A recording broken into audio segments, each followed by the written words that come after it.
to our Board of Mayor and Aldermen meeting for Monday, October the 23rd. We'll start with a public hearing. A public hearing on a text amendment to the building and mechanical and plumbing, the existing building and energy conversion, property maintenance, fuel gas codes, in accordance with the 2018 edition of the International Code Council. Anyone wishing to address that issue? Seeing none, we'll move right into our regular board meeting. Like I said, Administrator, first I'd like Reverend Christine Jones to offer the invocation and lead us in the place. Please stand.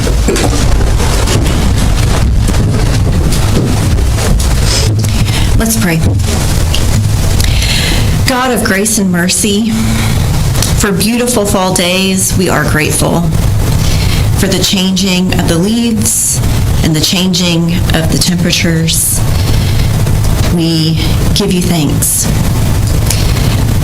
As we settle in tonight to focus on the business of our community, we ask that you would give clear minds and that you would give an openness to hear and to judge rightly and accordingly, and to make wise decisions for the sake of all in our community.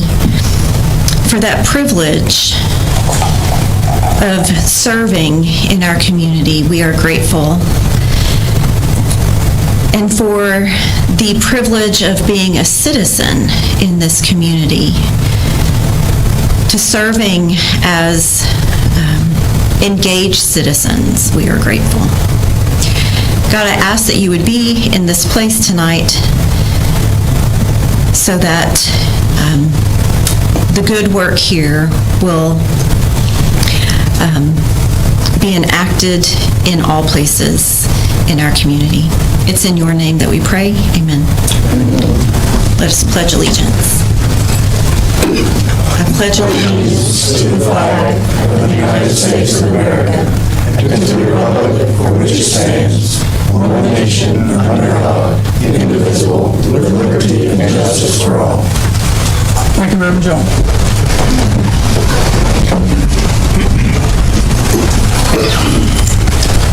At this time, I have a proclamation I'd like to read. It concerns the Family Court Awareness Month in November. This comes from that group, and they are so appreciative of us presenting this proclamation, so please bear with me.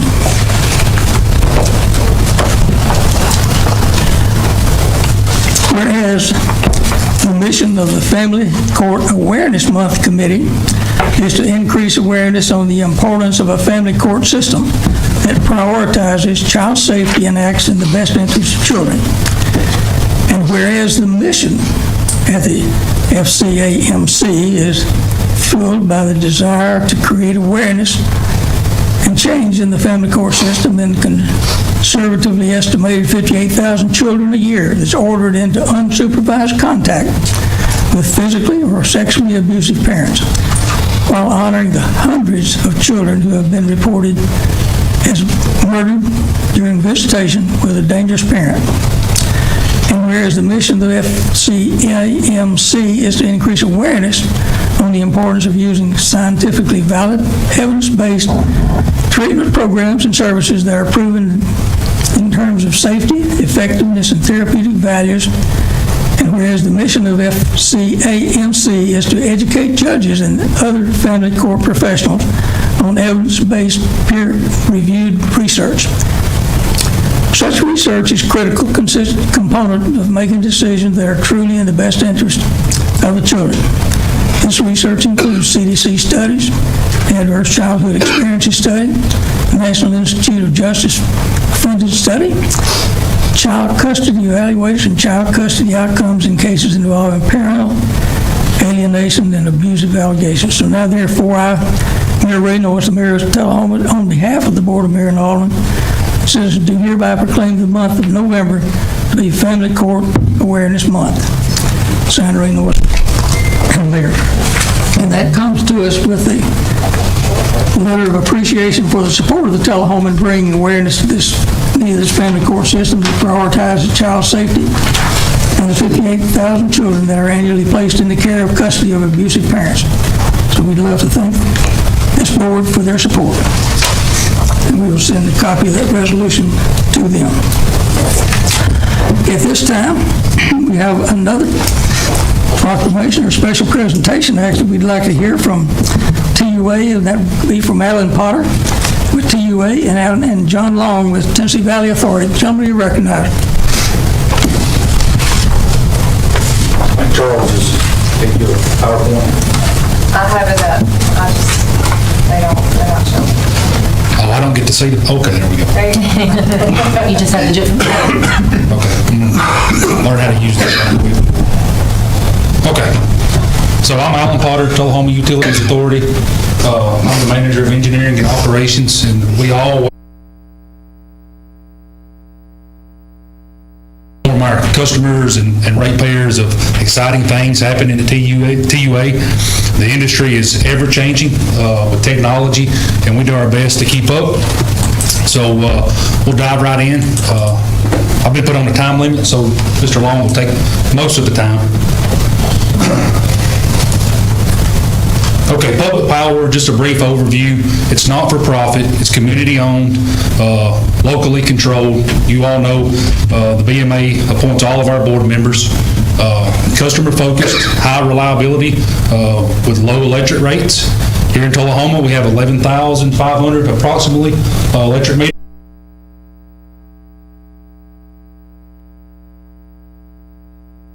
Miles of overhead conductor and approximately 70 miles of underground conductor.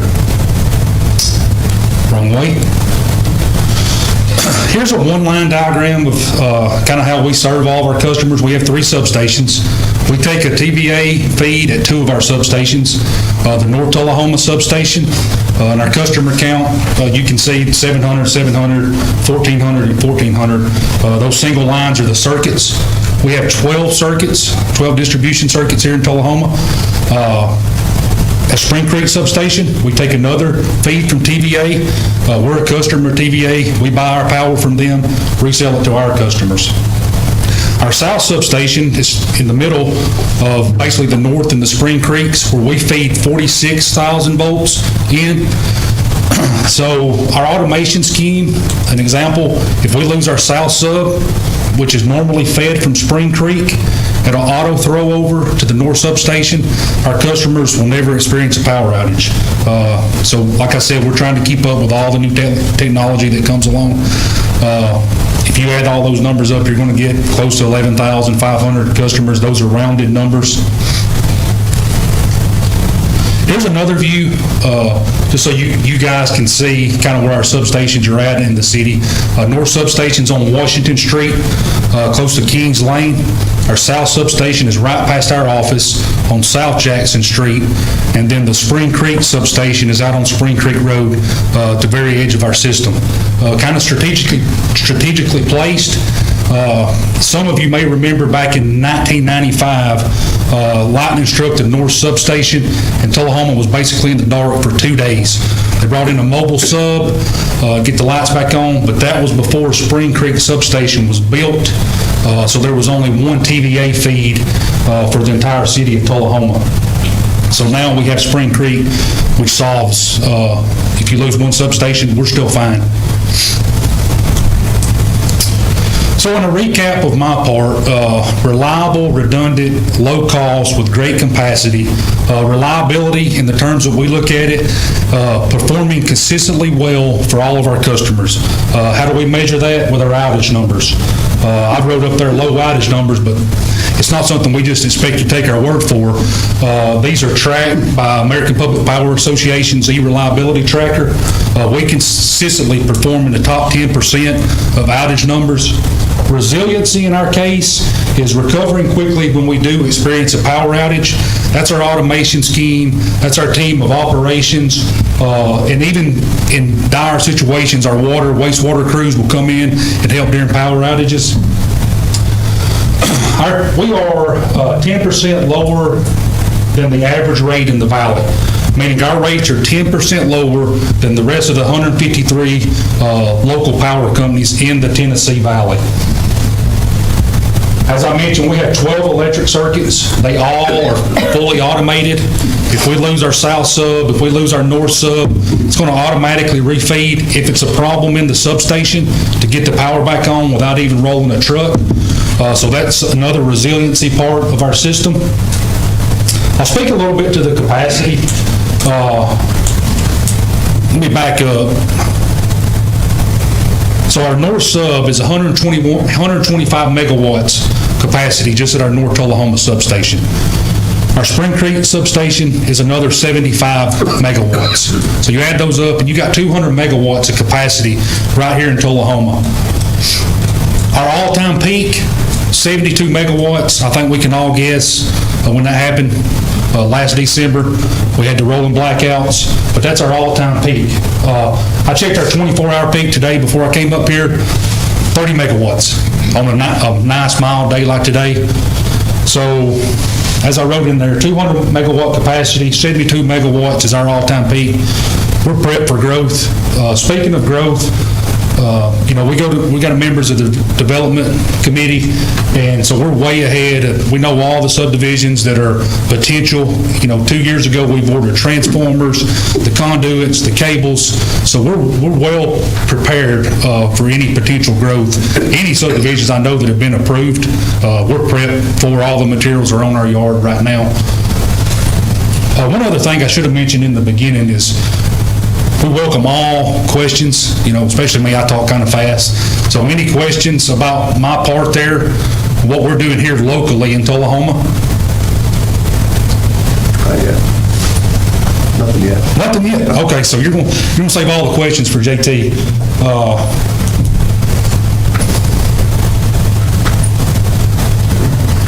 Yeah, right on cue. So JT Long, TVA. How's this operating here? Good afternoon, Mr. Mayor, Board. My name is JT Long. I'm the Customer Relations Manager in TVA's what we call North Region, which means I have account responsibility for a number of local power companies and direct service customers in Middle Tennessee. Two of those customers here locally are Arnold Air Force Base and Tullahoma Utilities. So thank you for the opportunity to come and speak with you. I can't really talk about TVA without mentioning our mission. Our mission is pretty clear considering it's actually written into congressional statute.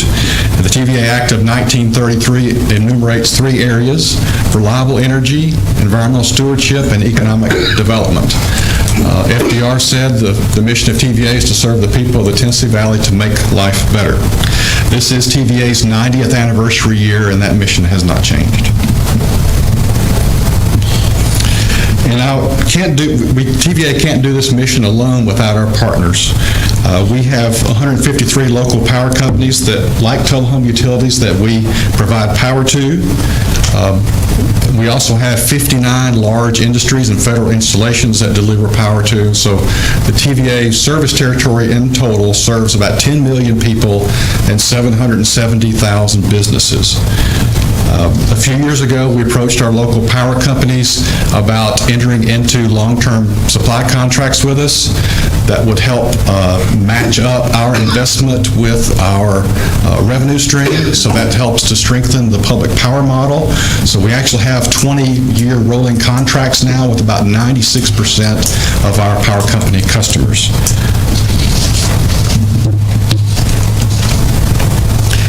In addition to delivering power, we also partner with local power companies with community grants to local nonprofits like Hands-On Science Center and the Family Food Ministry. You'll see pictures of those presentations from this year. We have also awarded a STEM grant this year to Tullahoma High School, and separately TVA provided a special $43,000 grant to Hands-On Science Center in a program that bolsters STEM education through community science centers. I won't spend a lot of time on this slide because it's probably hard to see, but you'll get a general idea of the TVA footprint in the areas that we serve. Within that footprint, we have 260 nuclear, coal, natural gas, and hydro generation units, along with 14 solar energy sites. Together, they provide 38,111 megawatts of generating capacity. TVA has a diverse generating portfolio of assets to help us hedge against price and risk. And contrary to some popular belief, TVA sells very little power off-system outside of our service territory. We are actually limited by legislative statute to whom we can sell power to. Generally, that's the power systems that surround TVA that we were selling power to as of July 1, 1957. Just to give you an idea of how much power that is, in fiscal year 2022, off-system sales represented 1/100th of 1% of our overall sales. So we generate power to provide the power necessary for the folks that live here. And it all started back in the 1930s with the original renewable power source, hydropower. Today, our focus is on maintaining a diverse portfolio of assets, reducing our reliance on coal, and focusing on cleaner energy and innovation. You can see here in the pie chart on the right, 52% of our energy sales last year was carbon-free, and we continue to make new investments in renewable energy, and as a nod towards the future, trying to become cleaner as we go through time. 52% this year. We have a goal in place to be 80% carbon-free by 2035, and an aspirational goal to be 100% carbon-free by 2050.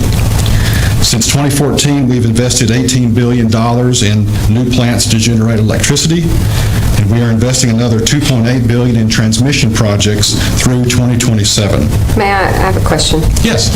So since we're talking numbers, I'm going to go back to what you just said, but I think the concern from a citizen standpoint is when you talk about a nonprofit, supply and demand doesn't exactly work the same way. So generally, the more, consumers that you might have, one might think that you could charge a lower per capita rate per individual household or whatnot, because you're spreading the costs and you only have so much power that you can actually bring in. You see what I'm saying?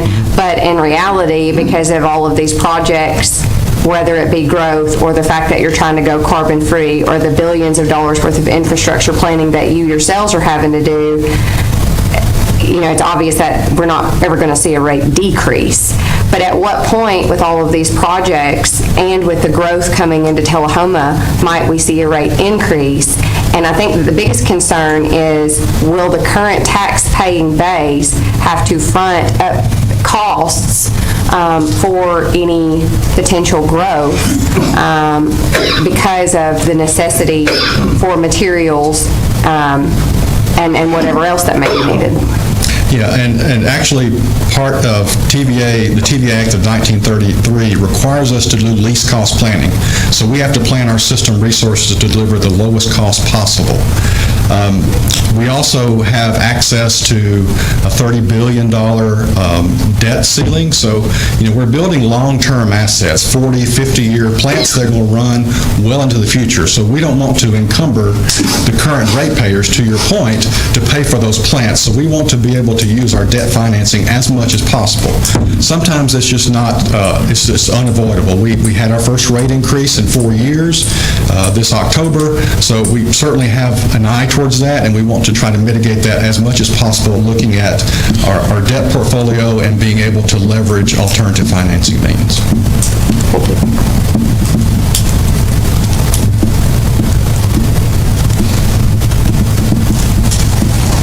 And this is just a recap of, the system is growing a lot. The state of Tennessee and Middle Tennessee in particular are growing anywhere from 3 to 6 times the national average. So, there's a lot of folks moving here. There's a lot of industry coming here. So we're trying to stay ahead of that. We have a number of generating projects underway, approximately 3,800 megawatts of new generation. We plan to have online by 2027. That includes solar sites and simple cycle gas turbines, which as we move through time and get more solar on the system, those gas turbines help us mitigate when the periods of time when solar's not available. So it's an intermittent resource. Clouds come over, it's a cloudy December day, so we have to have other resources to back that up to maintain a reliable system.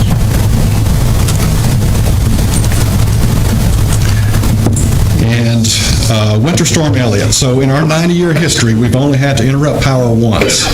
And as you know, last December 22nd, 23rd, 24th, we did so during Winter Storm Elliott because of a one-in-a-generation storm.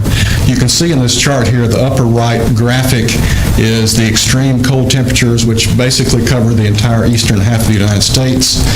The bottom chart on the left is our 10-year historical load profile. So you can see the box drawn in the very middle was Winter Storm Elliott. So it was a peak that we have never seen before. And certainly we had a lot of plants that we had some problems with. So we've learned a lot of things since then. The event actually showed us that those cold temperatures were beyond the design basis for some of our plants. So we've actually done a lot of work since last December to help harden those. We are working on improvement projects to improve our communications to our local power companies, and we hope to be better prepared and ensure this doesn't happen again.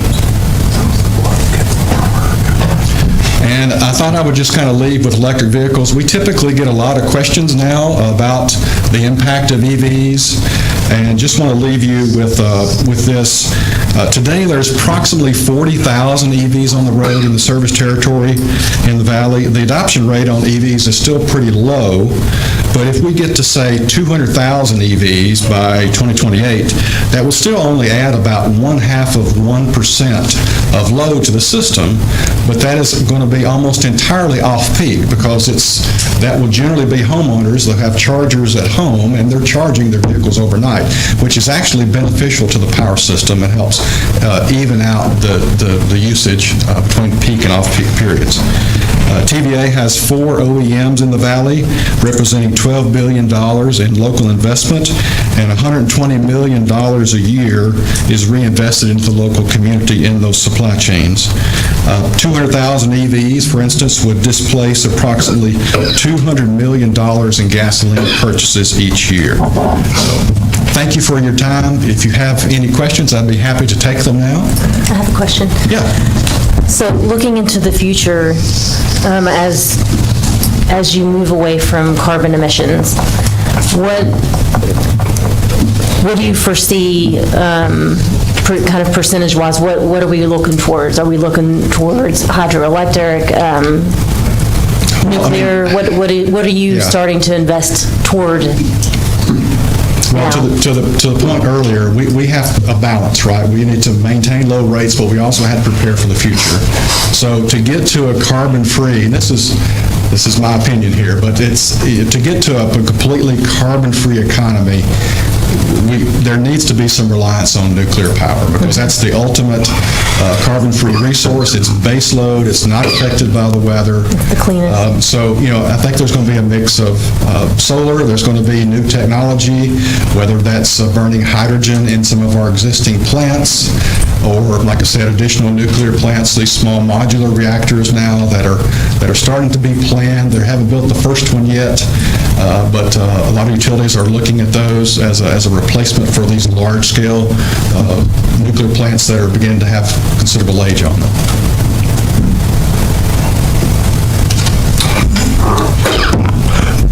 I attended the TML conference, and there was a panel, and there was a lot of information. I wish we could find a recording of that so I can go back and rewatch. One of the things they talked about was the economic advantages of having solar, as far as you have European countries with mandates, companies coming in with mandates for clean energy, and how our local companies, by adding solar and having that available, can use that as an economic driver. I didn't explain that well, or can you speak to that in a little bit better terms than what I just did? No, absolutely. The thing about solar, it is a distributed energy resource, right? So that actually adds resilience to the system. So you distribute those generating sources around the valley, adds local resilience. It's also free energy, so the sun, there's no fuel cost in that. But a lot of companies now are looking towards meeting their social and environmental goals with either they want to be 100% renewable or they want to lower their own carbon footprint. And so they're looking at ways to mitigate that, and they're looking to TVA to provide that. So we have a product called Green Invest for some of the larger customers out there, where we will contract with a developer to build a solar facility, and TVA will pay our avoided energy costs for that, and the remaining cost of that is the customer's burden to pay. So the ratepayers are not paying for those projects, but we get the benefit of carbon-free emissions on the system. One last question for TVA and one for TUA. For TUA, it's on our agenda, so I'll go ahead and ask about it now. We did receive something from you on this project that's coming up, and just reassurance that what you reported is accurate and it's good, and we can handle that. I'm pretty sure you covered that in but just to get that on record and statement. Yes, we have capacity for any projects that are being discussed locally. Awesome. That would be wastewater, water, electric, and fiber. The whole shebang. And to TVA, is there ever a situation where your contracts with us are yearly, right? Or negotiate, I don't know how all that works. We actually Is there a scenario where you don't give power to Tullahoma? Yeah, so we've actually entered, like I said earlier, we've actually entered 20-year rolling contracts with almost all of our local power companies now. So we are required to deliver their power requirements that the city is needed. So, yeah. In 20 years, is it possible for you to say, we don't want to give power to Tullahoma? No, we are required by statute By law. to provide power, yes. Thank you, Mr. Long. Good report. At this time, we'll move on then to comments from citizens, and we have Mr. Skelton is recognized. Thank you, Mayor Noes and Aldermen. Brian Skelton, I'm the president of TUA 105 Blantonwood Drive. You have on your agenda, I believe it's item number 11, a policy that's commonly referred to as a street cut policy. And I would like for the board to consider pausing that to give the underground utility owners and public works the opportunity to come up with a simpler policy that accomplishes what everybody wants, which is that street cuts don't fall in and that the roads stay smooth. We have had a meeting with Public Works and city staff and talked about some of these things, and Public Works is going to follow whatever policy the board passes, and we are also, but we just think there would be an opportunity for us to come up with a policy that would be easier for us to deal with, but it would accomplish the things that we want. And we've talked about those things, and I just would ask that the board consider pausing this and giving us a month to come back to the city board with a policy. Any questions from Mr. Bryant, Mr. Guest? Mr. Skelton, excuse me. Thank you. Thank you, Mr. Skelton.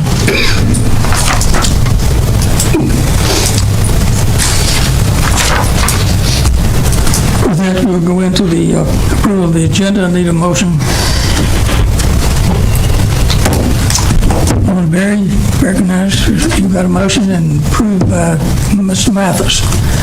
With that, before we vote on the approval of the agenda, I would like to note that on the beer board tonight, that's part of our agenda, that the applicant for item number BB 37 and BB 38 and BB 40 has asked that those be removed for further study by the applicant. So those two, I'm asking that they be removed, so we have an amendment to the agenda. The motion to accept the amendment. I think that's a separate agenda. That's a separate. Well, it's when we normally approve the agenda, it includes the beer board agenda. I don't We'll say that for the beer board then. Although we don't have a place on our agenda. It says approved. Which is fine, because you don't have to if somebody objects. Okay. We'll go right in. Okay, with that, we have a motion to approve the agenda and a second to approve the agenda. Any comments? Ready to vote?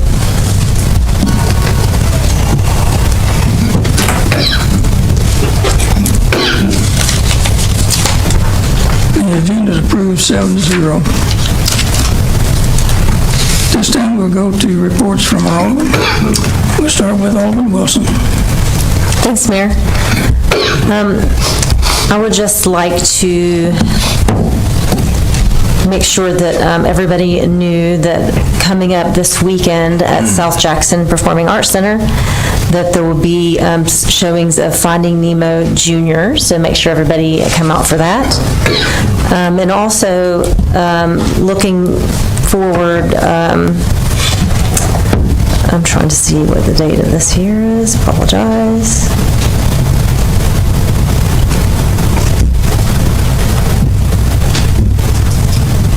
We'll wait for that one. That's all. Thank you. I attended the Oktoberfest celebration at South Jackson.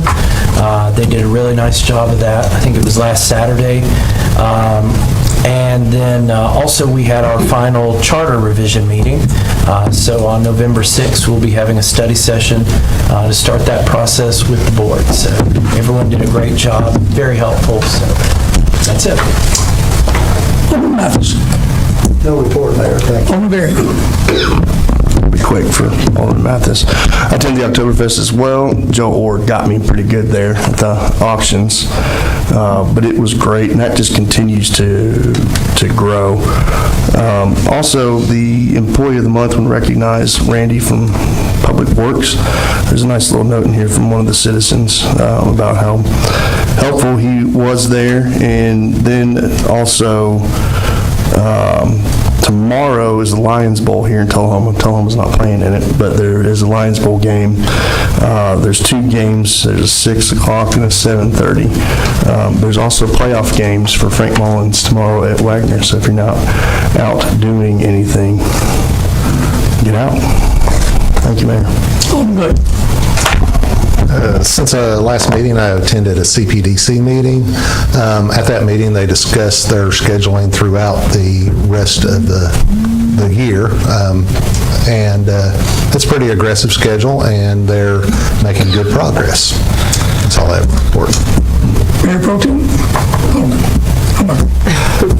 Thank you, Mayor.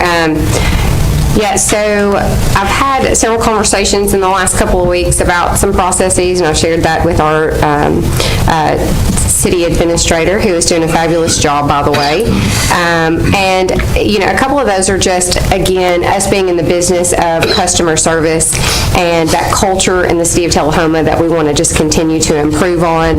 Had some complaints about some things going on with our administrative hearing officers, and whether or not our fines or the way that we're handling issues is costing us more in liability than it's helping us otherwise.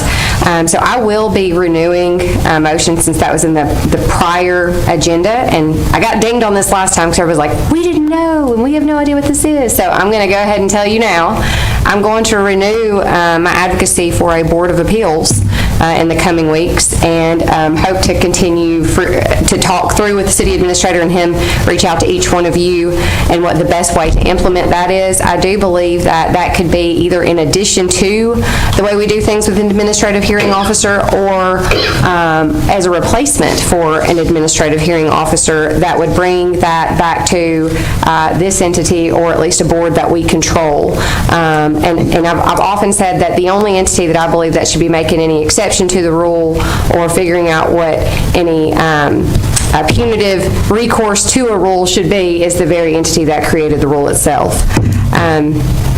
In this case, the Board of Mayor and Aldermen as the legislative and supervisory authority. I have reviewed the street cut, and while I am wholly in support that we need that, I would also say that I am supporting Mr. Skelton in the reviewing. I don't know that we need a cookie cutter approach to that. I think it needs to be Tullahoma based in what our specific issues are, and we can take what, like we did with the 2040 plan, we can take what somebody else did and then we can add to that or detract from that. So I would be very accommodating in that, and hope the rest of the board will as well, so that we can do something that works for everybody, because the last thing we want to do is pass increased costs on to the consumers or to the city ourselves. And There is a report from the mayor on here on the Housing Authority, which is the only board that I sit on right now that's currently meeting. And we have 2 new appointments to that board, and that's only a 5-man board. Those meetings are open to the public. I rarely see citizens attend those. I would love to see more of you involved in those. They are held at the Tullahoma Housing Authority on the 3rd Thursday of every month at 5 o'clock. And so if anybody's interested in getting more involved with that, there's an awful lot of opportunity there. Thank you, Alderman. Picking up on the noting that there will be 2 appointments made to the Housing Board. First, I'd like to announce that I'm appointing Ken McKay to serve a full term on the board, ending October 31st, 2028. So, Mr. McKay, you're appointed to that Housing Board. And the next one will be Ashley Abraham to serve the remainder of an unexpired term that'll be ending on October 31st, 2027, 1 year shorter. It's on the Housing Authority. So, Ms. Abraham, thank you to both of you for your willingness to serve. At this point, we'd like to hear from our city attorney. I don't have a report tonight, Mr. Mayor. Well, then we'll hear from our city administrator. Thank you, Mayor. Several things to report on. I've had the opportunity to speak with several organizations over the past couple of weeks, including the Sunshine Rotary Club, Noon Rotary Club, and then also Coffee County Leadership Program, which is sponsored by the Tullahoma Area Chamber of Commerce and the Manchester Chamber of Commerce. Mayor and I both had an opportunity to visit with them here in the boardroom for about an hour, and thought that went extremely well. Continue to have our Leadership Tullahoma meetings with our monthly department heads, and I want to stop right here and say thank you to all of the department heads. If you'll see, they're lined up over here, and show of support for all that the city is doing, and also to be available to you should you have any questions. I continue to have coffee with citizens, and I've had 2 of those over the past couple of weeks, and have really enjoyed that. Participated with Alderman Mann and others in the charter review. Looking forward to that meeting on November 6th to go over some of the changes, and look forward to having your input on that as well. We've been conducting interviews for an IT specialist, and then also for a assistant finance director / treasurer, which I've shared that information with you. Look forward to hopefully having some announcements on those positions at our next board meeting. Mayor, you did not touch on your quarterly meeting. The mayor had a quarterly meeting at DW 2 weeks ago, I think that was, and I thought that was a great opportunity, especially for me, my first time, to see all the different organizations and entities that serve the city of Tullahoma and its citizens come together and talk about things they're doing together, but also things that all of us could do to help create a quality of life that we're all happy with here. I was able to attend the Beechcraft Beach Party, also with the mayor. The mayor and I were hooked to the hip for a while, but that was a great opportunity for us to meet with people that are not from Tullahoma. I think, what did we count, Mayor? Maybe 5, 6 people that we knew from the city of Tullahoma amongst 400 to 500 people. So I think that's a great opportunity for us, our Tullahoma, to show up and show out. And I heard nothing but great things from all the attendees as far as how Tullahoma's been so accommodating to them. I want to say thank you to the ladies at NHC. They had an appreciation luncheon for our first responders. I was able to go by there and watch. I think, last count, I think the fire department ate more pancakes than the police department. Is that correct? Neither one of them wants to admit that. But, you know, it was great. The ladies that were cooking were so thankful for what we do for them. And again, we wanted to reiterate with them, we're thankful for what they do to help with our citizens as well. A couple of last things. I was able to attend a fundraiser on Thursday night for breast cancer awareness, sponsored by Tullahoma Imaging, along with our Alderman, Ms. Wilson. And that was a great event. I'm hoping to see that event grow over the next few years. Johnny Bench is coming to town.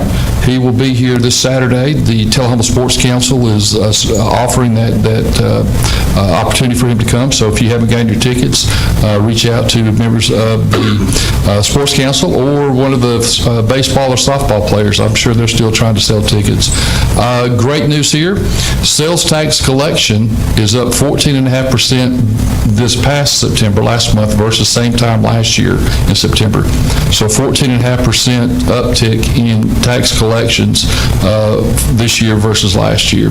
And I will be attending the Tennessee City Managers Association Fall Conference starting later this week. Look forward to that and look forward to reporting that to you at our next board meeting.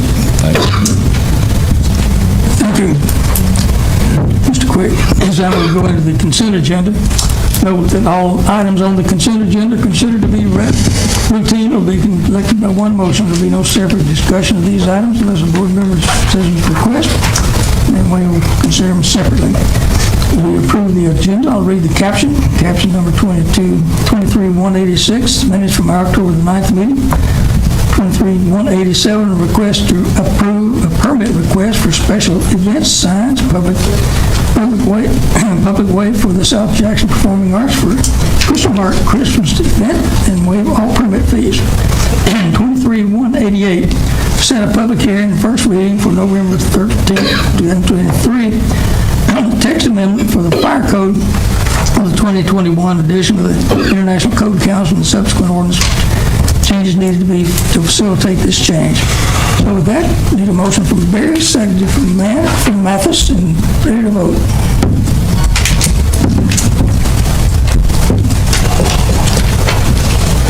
Consent agenda passes 7-0. Under unfinished business, several items that we've considered on first readings. These will be for second reading. Ordinance number 1009, an ordinance to adopt a new charter for title number 18. This is water, wastewater, and stormwater, chapter 6, floodplain management, title 18 of the city of Tullahoma, as set forth in the Tullahoma Municipal Code. This will be for passage on the second reading. Those details are on page 46. A motion from Barry, second from Wilson. Any questions? Ready to vote. That passes 7-0. Ordinance number 1610, an ordinance to amend Title 18. This is water, wastewater, stormwater, Chapter 2, stormwater management. City of Tullahoma, set forth in the Tullahoma Municipal Code, passed on second final reading. Motion for Barry, second by Wilson. Ready to vote.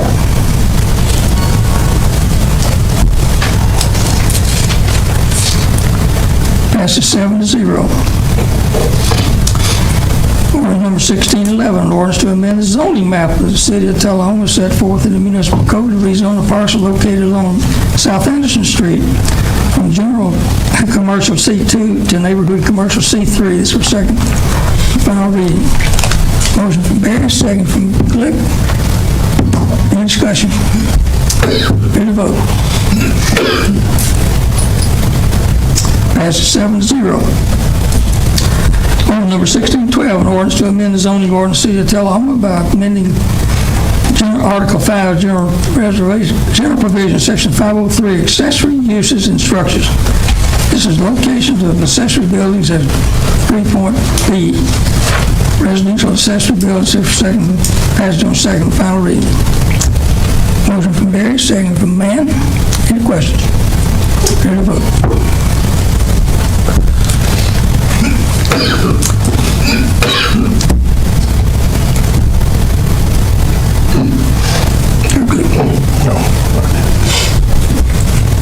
Passes 7-0. Excuse me. Ordinance number 1613, an ordinance to amend the zoning map of the city of Tullahoma set forth in the municipal code to rezone a parcel located along North Jackson from agricultural AG to planned mixed-use zoning ordinance passed on second reading. Got a motion from Barry, second from Mann. Any discussion? Ready to vote.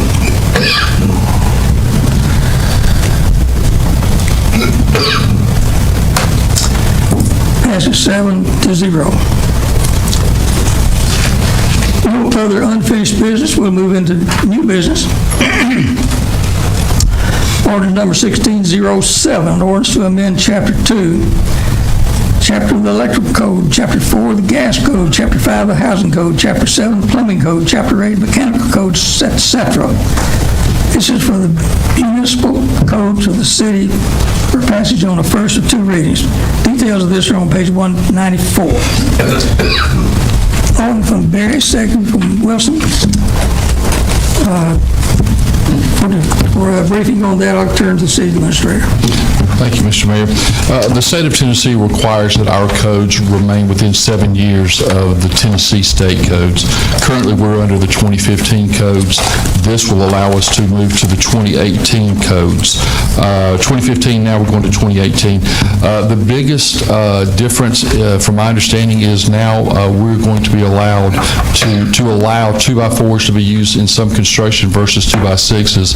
It's my understanding that that's going to create a huge difference for our developers and contractors. Mr. Mayor, I just made a mistake. And I was like, I thought that was the one, but then I thought it was something else. I should have abstained on just the prior vote. I'd like to make a motion, if the board does not care for me to change my vote to abstain. Let's do How do I need to do that? let's get through this and then add an item to reconsider. Okay. We certainly do that, for sure. I was wondering. I know, well, I was reading the wrong page when he said it, and I was like, I didn't realize it was that one. Item 11, ordinance number 1616, an ordinance to amend the code of the ordinance of Tullahoma by repealing chapter, this is evaluation of curb cuts. Oh, we gotta go, yeah. I voted on 1607, excuse me. We did get a briefing from our city administrator. Ready to vote.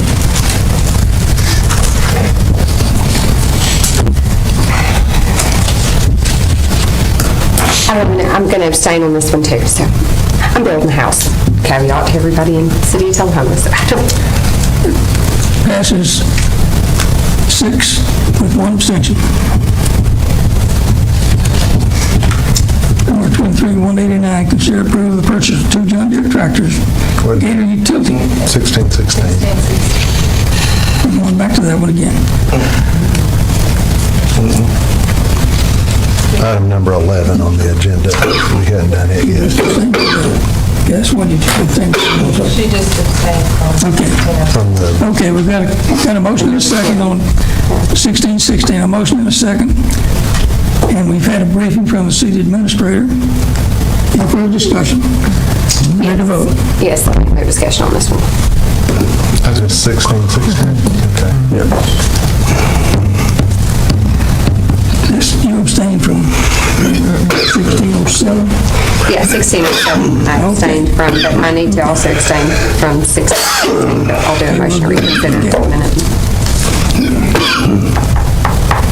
Okay, now let's go. Barry, you're recognized. This is the street cuts one. This is one I want done. I agree with the sentiment of Alderman Allmacher earlier, and I talked with Public Works as well today, and I don't think that there is harm in taking a step postponing this. I won't make a motion now. I'll wait till everybody's had an opportunity to speak, so then cut anything off. Postponing this to give Public Works time to talk with TUA, to talk with ERPUD. I doubt that they'll get Spectrum or AT&T at the table, but those are, they're affected as well. This is also something that we'll have to abide by ourselves. So I do want to make sure that if we had to make any cuts or anything like that, it's something that we've got to do ourselves. So I'd want to make sure. That's where I kind of feel like I want this done, and every time I drive down West Lincoln Street, I want it done even more, because I do not want that to happen. again. We just put $1.6 million into paving. And it's nothing on anybody, right? You know, just a lot of this is probably done before any of our time sitting in this room. But I do think let's pump a brake, let's sit down, let's talk to everybody, not let everybody dictate, because at the end of the day, it's ours and we gotta live with it, right? But let's make sure that we've got all that feedback and I'm glad you recognize.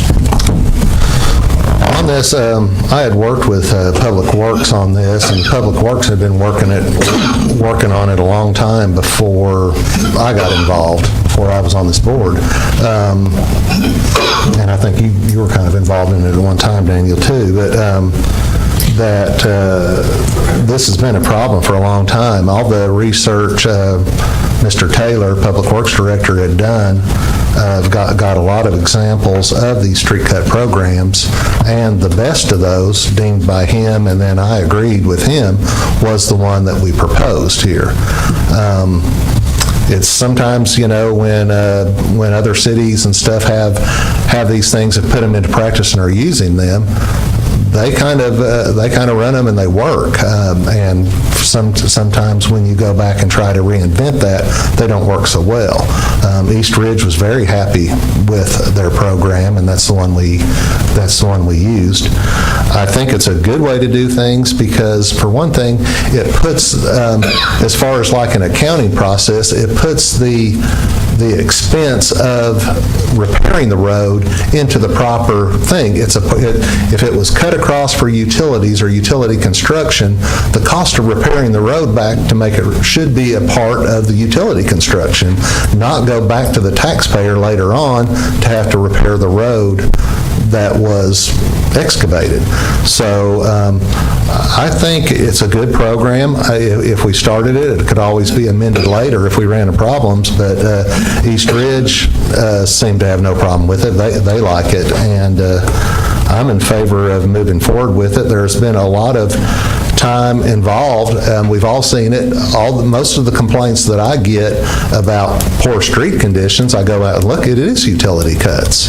And that's a big investment. Like Daniel said, millions of dollars we spend on paving these streets, and it's all for naught when the utility cuts end up causing problems. So I think we should move forward now. There's been plenty of time that somebody else could have made another proposal. You know, if could have stepped up. When we jumped in here and made this proposal, it's not time to try to change that. So anyway, so I will vote for this. Alderman Almacher, recognized. So, twofold.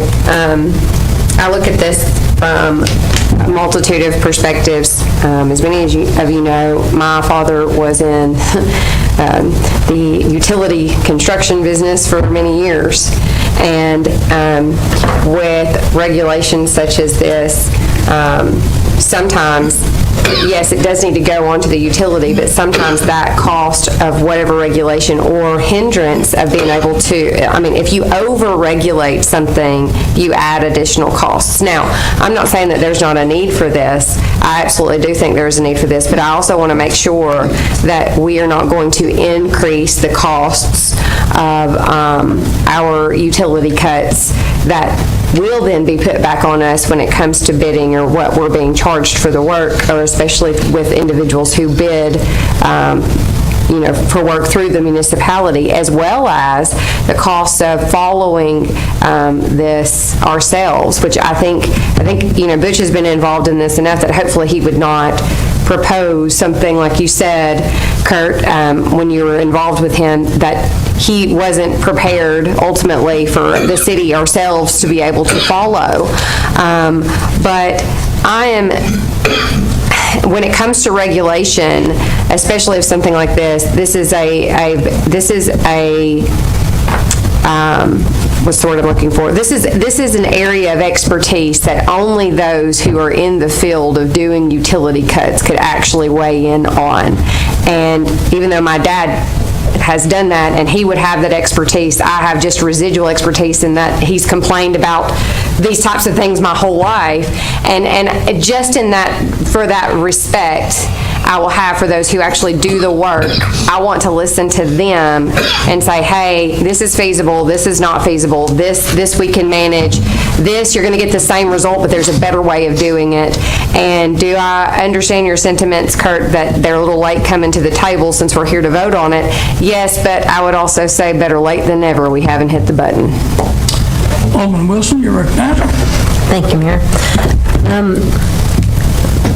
First of all, I'm glad that this is on the agenda, and thank you, Alderman Glick, for putting this on here. I think that we definitely needed to look at how we handle this for a while now. I like the look of the plan. I think that it's a good plan. I would be interested to see, what we can kind of just hear from the TUA and maybe IRPAD about what, their take or what their view might be. And there's nothing that says that we have to change anything that is listed here, because I do think it's a good plan. But there's the part of me too that's just curious to know, that if there might be some idea that they might propose that might be good for the city, and if not, then we can move forward, in my opinion, with this plan as is. Barry?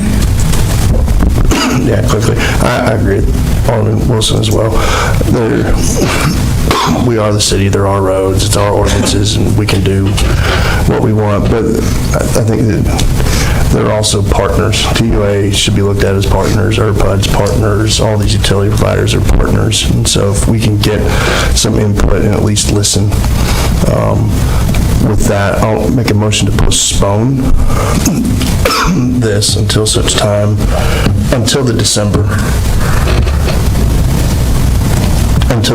meeting, to give TUA, or to give Public Works the time that they need to have discussions with all the partners that are involved in this and to come back with recommendations.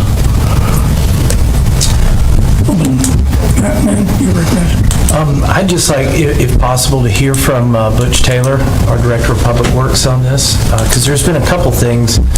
The one question I would have is the cost. We heard that there could be increased costs for Public Works to make street cuts and repairs, so I'd just like to hear what he has to say on that.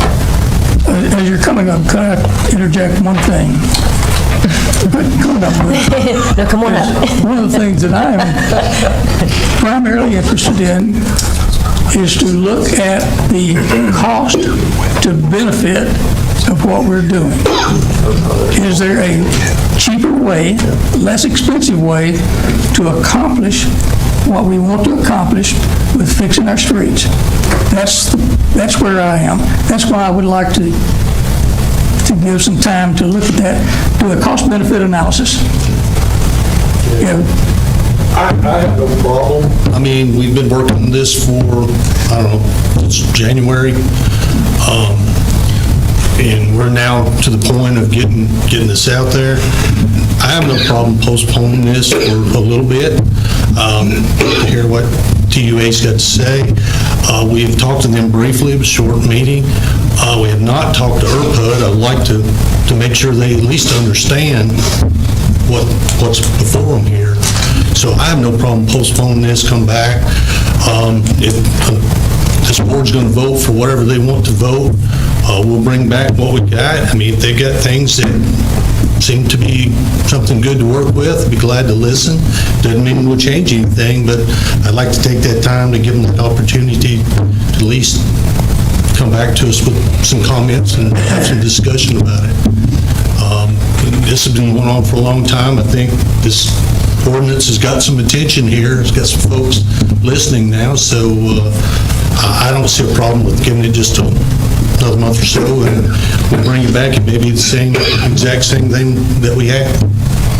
Thank you, Mr. Butch, I think, I'm not sure if you answered Derek's question or not, but the increased cost of public works, wouldn't they be defrayed by the fees charged, the inspection fees? Yes, it would offset a little bit. There's going to be some additional things in there. If we have to come out at 2 o'clock in the morning on 20-degree night and have to have an inspector out there to watch, those would be some things that, but that would be passed on as well to recoup that cost. $200 is what we had in here per permit fee, whether that's right, wrong, or indifferent. That would take care of some of the costs as well. So there is some in there to cover that. Of course, I don't know how many cuts TUA or they do a year or HERPA either. I don't know how much, how many times do. Maybe it's 20, maybe it's 50. I don't know that number. So that's $200 per cut? Yes, ma'am. Yes. Yikes. There's an inspection process of it and everything else. Well, yeah, but I don't mean to interrupt, but you're fine. So typically when you're doing, let's say, wastewater rehab or sewer rehab, and you're running pipeline, or AirPUD is putting in pipeline, and they have to cross over roads, or they have to go down, you may have, for one job, multiple, I'm thinking about when my dad did this, he may have hundreds of cuts. And if you're talking about having to pass on that kind of cost, so my thing is it per permit per job? Because to me, that would be more feasible than per cut. This is more geared to the utility cuts where they have to go out and do a side cut or a cut in the middle of the road in the middle of the night. This is not for a rehab project where they're out just, got to cut. Right. So that would be a little different than what this. So that's not going to be affected by this? No, I think that's, like you said, that would be under one permit per job, because that's going to be a grander scheme of things. Okay, I want to make sure, because that could get very costly very quickly. And in fairness to DUA, that's a question that I'd like to hear from them as well. Thank you, Mr. Taylor. Appreciate your comments. We have a motion on the floor, a second, to postpone. Kind of modify my motion, if it's okay with you, is postpone it until December, but between now and December, schedule a study session type to where we can hear TUA and ERPUD's concerns, and we have the opportunity to actually go through this, because I don't know that the issues necessarily the permitting fees versus we say, let's cut, edge to edge. I think those may be some of the difference. So I'd like to change my motion to say postpone until December, adding a study session in between now and then with Public Works and these other entities. We have a motion. You change the motion, do you need a second? Yeah, I maintain my second. I did have one comment, though. I had hit the button to speak. So minus that, I think we need to make sure that those caveats are in there if it is for a specific job or when this kicks into gear. That needs to be certainly fleshed out. But I think it's very important that we have buy-in from the very entities that we're going to be charging, that this is going to affect the most. We don't need to just set a hard and fast, you're going to do it whether you like it or not, which we're kind of saying you're going to do it whether you like it or not. But I think it's a lot easier if we can get them to understand the whys and get them to say, hey, we get it, we understand. Who it affects is everybody that drives down the roads every day and drives over those bumps and has to fix their tires and everything else. That's who it affects. And those are the taxpayers that are paying for the roads.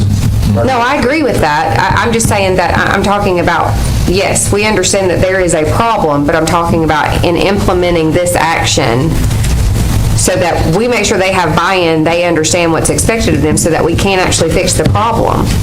So, a lot of times if you don't get buy-in from the entity or the entities that are causing the problem, they'll just continue to cause the problem. They can eat the fee and pass it on to the taxpayer. That would be even more terrible. Not to say y'all would ever do that, okay? Brian Skelton, I've often said, TUA is the Chick-fil-A of electric cooperatives. But here's the thing, I've met some pretty, I've met some people who are ornery like that in my lifetime. Maybe I've been that way myself at a time or two. So it's just more important that we have buy-in and understand. And it is very important that we get this done so that the taxpayers can stop footing the bill through Public Works for us having to fix utility cuts that should have been repaired correctly and properly in the first place. I do understand that. Motion postponed with a second. Ready to vote.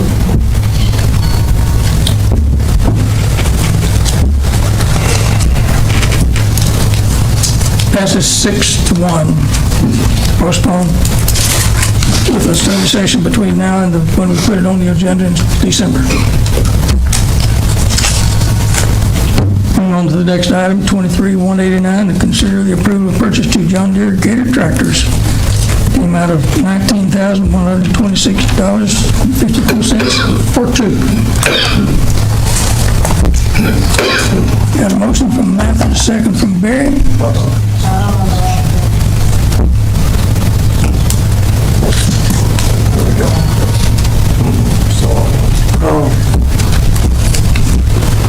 She's doing it wrong.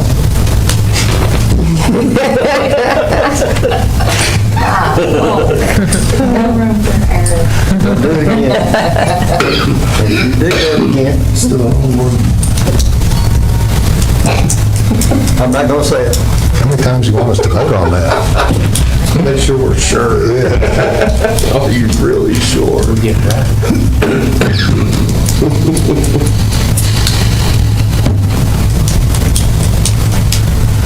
I'll have to talk to Dale, change my vote. Shit, I was surprised you voted yes. You dare come tough from that. Go ahead and do it second. Well, I'll listen to that, but I can change my mind. Well, we could, what if we just vote on it again? Will it clear out, I think? Well, so it's taking us back to the original motion, because we made a motion to postpone. He's not even pushing the motion, he's just doing it. No. That's what I kept saying, no, wrong.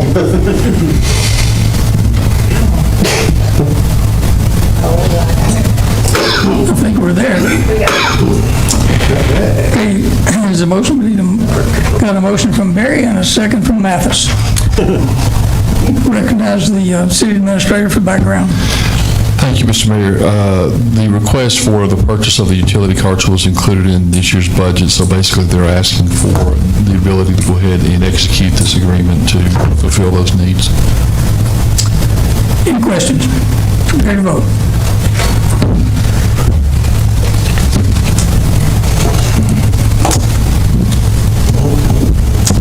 Passes 7-0.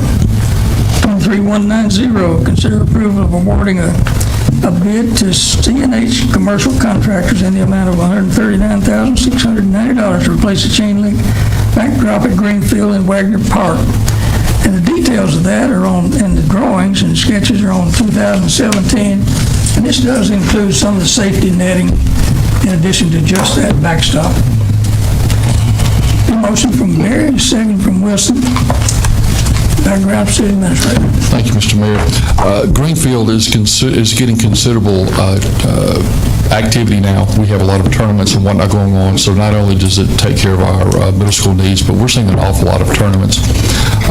This is something that's well past due as far as safety, because the more teams you have, the more spectators you have, and the more concerns with safety you may have.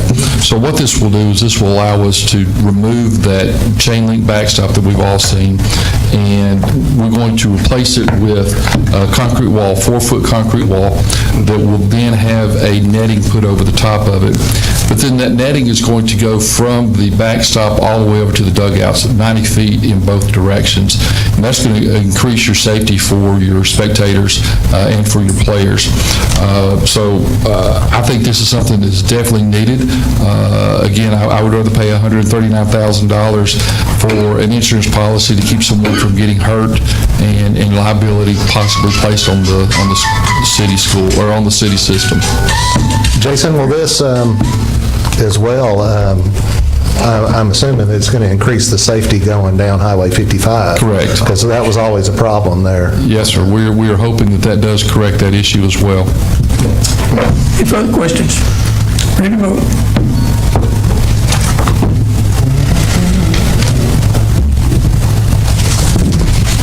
And that passes 7-0. Item number 23-191, confirm the appointment of a planning and codes director as recommended by the city administrator. Got a motion from Barry and a second from Mann. Again, background on city administrator. Thank you, Mr. Mayor. As we all know, Tullahoma is definitely focused on growth right now. Not only, but again, we go back to the strategic growth that we're looking for. So I have done a couple things. One is I have felt the need to take codes and put it back under the planning department. That had previously been under Butch for quite a while, Butch Taylor with Public Works. It seems to make more sense to be under planning because they're so related, but also we need to decrease the workload on Public Works and especially Butch so he can focus on his main areas of responsibility. So we've already done that as far as placing codes back into that into that structure and that organizational chart. Again, it also makes sense if they're in the annex building together that they fall under, or codes falls underneath that. We have had an interim planning director since August, and I will tell you that I have been more than impressed with what Mr. Rush brings to the table. I've spent a considerable amount of time with him, as I suspect many of you on the board have, either in a group capacity or an individual capacity, and I would dare say that I have had one phone call that says we're not sure if planning is on the right track. So I feel very comfortable that Charles is the person that we ought to have in that position. Just a little background, I won't read the whole memo that I put together. He does hold a master's in public administration and master's in community planning, and he is soon to be certified, tell me again? The ASCP, American Institute of Certified Planning. It's just knowing planning knowledge and everything and planning history. So I'm just adding that as well to my resume. So speaking with Charles, one of the things that I was interested in is, what is his draw to Tullahoma? And he told me my family, and he says this is where he wants to raise a family. And I can't think of someone that you would want more involved with your planning than someone who's trying to build a community for their own child and their own family. So with that, I am asking that you affirm my selection of Charles Rush as our permanent planning director over planning and codes. Any questions? No questions, ready to vote? I'm certainly impressed with the resume that you included.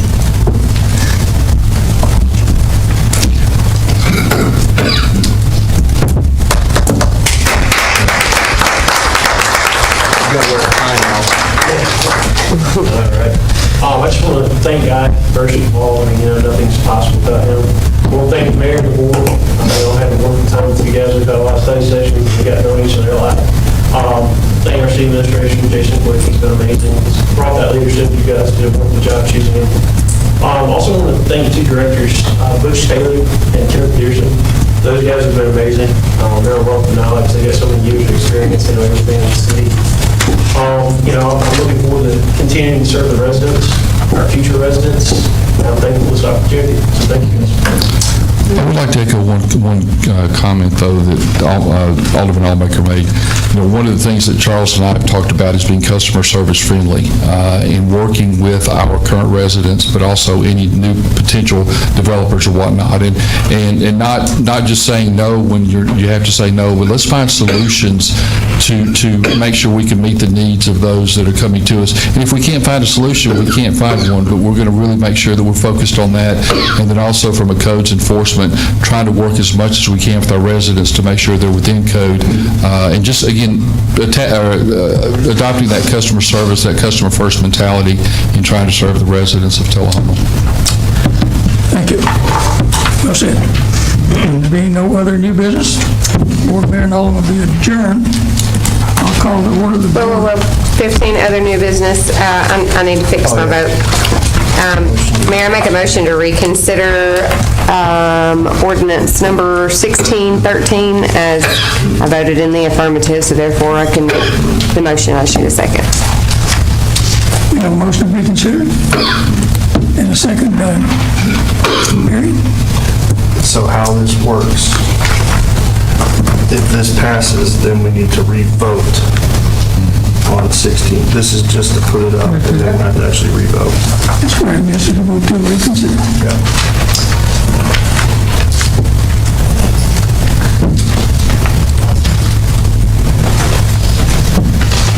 And that passes 7-0, and it has to be someone who voted in the affirmative to reconsider it. We just did. So now now that motion immediately comes back up. Okay.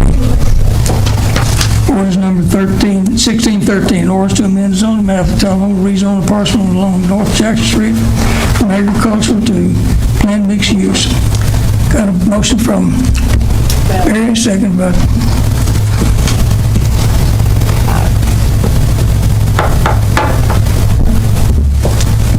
now we got a motion from Barry, second by Wilson. Any questions?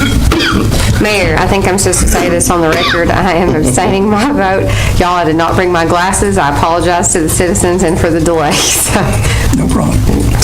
Ready to vote? Don't vote. Absolutely.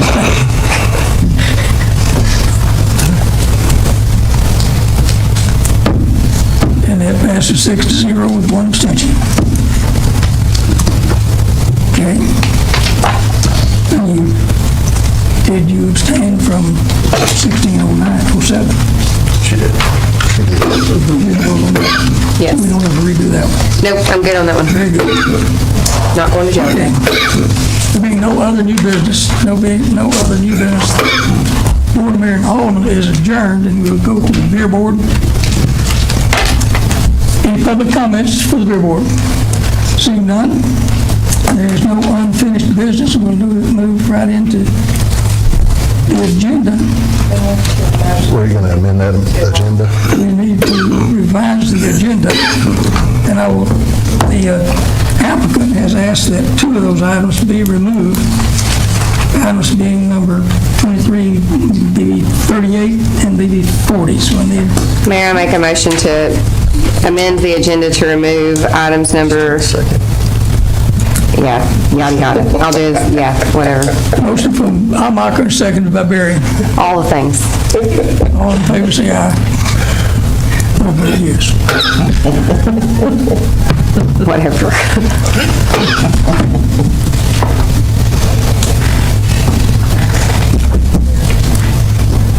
The agenda has been approved.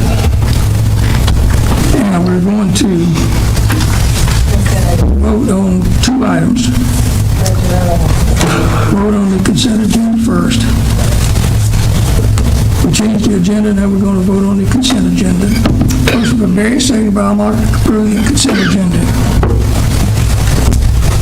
Which are the minutes. Approved 7-0.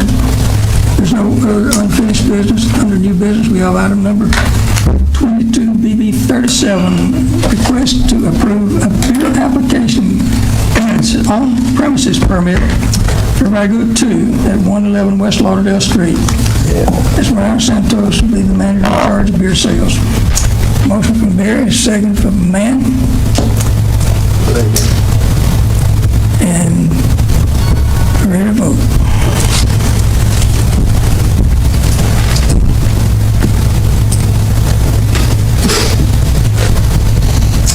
That passes 7-0. Ms. Santos, are you in the audience tonight?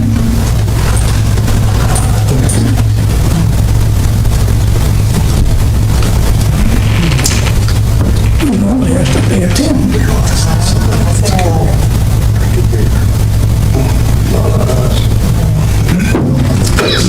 Is there a specific rule if they're not in attendance? Well, we already voted, so there's no take-backs. Unless you That's why I asked initially. If the applicant hasn't attended, when she's been asked to attend, and sent a letter requesting that she attend, I have some questions about her managing beer sales. Well, a request and a mandate is two different things. But that should have happened before we already voted, so we have to reconsider and do all that. to take it back. I'll go over the questions with him before I issue the permit. Make it again. I'll go over the questions with him before I issue the permit. It's up to you. Okay, thank you. Okay. I did have some questions about to her. Okay, the next one's be 4-0, request to approve beer application on.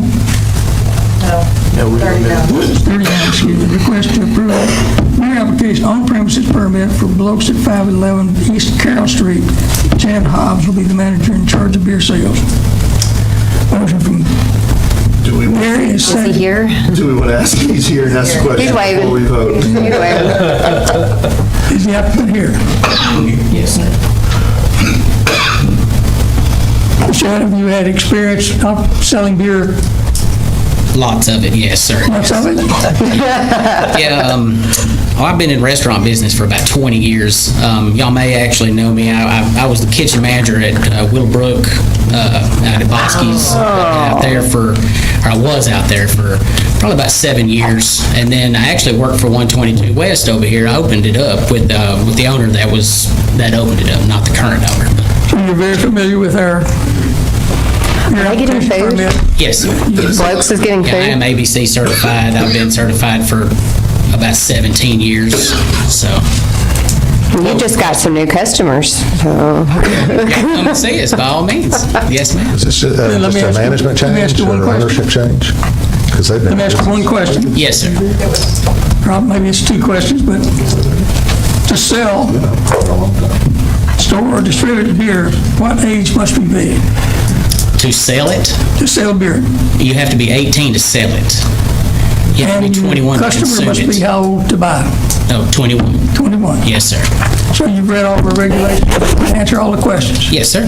Yes, sir. Okay. Ready to vote?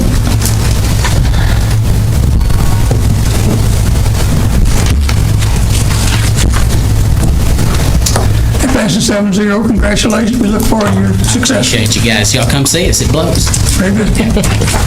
Being no other new business, the beer board is adjourned and this meeting is adjourned. So, good evening. All right.